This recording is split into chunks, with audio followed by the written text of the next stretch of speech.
อก่อนเอาน้องก้นหางหลีมาเหล่ดีน้องผู้จังคำได้ไหนคะเนาะน้องก้นหางหลีนั่นก็จะเป็นน้องโรสก้นเล่าเขาค่ะค่ะเนาะค่ะ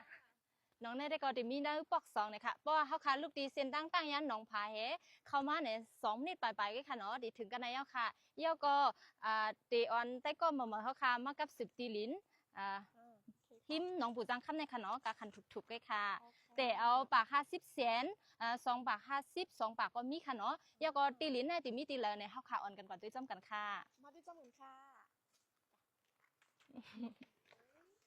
ตีลินอันที่หมอกรเขาลัดเมื่อไกลเด้เดี๋ยวมีตีแนวค่ะเนาะลอกป้องมันในตั้งมุมบนในเพราะว่ามาตัดลอกไหนมี12 ลอกกำเดียวค่ะเนาะเส้นตั้งกว้างมันในเดี๋ยวมี40เนี่ยค่ะยอก็นักเกงในเขาค้าไว้บันเส้นตั้ง20 ปีค่ะเนาะเขาค้าอะไร1 ลอกก็อะไร2 ลอกก็อะไรนั้นก็อะไรหูคุ้มก็อะไรเนี่ยค่ะกาขันมันได้ก็สั่งจะว่าเอากำลอกได้แต่เอากาขันปัก50 เซนเนี่ยค่ะเนาะ50 เซน2 บาท 2 บาท 50 เซนเนี่ยแต่มีกูเซนค่ะอ๋อสังว่าเอาโฮฮุบมันเนี่ยได้ก็กาขันมันเดเตอร์สั่งถูกเนี่ยค่ะ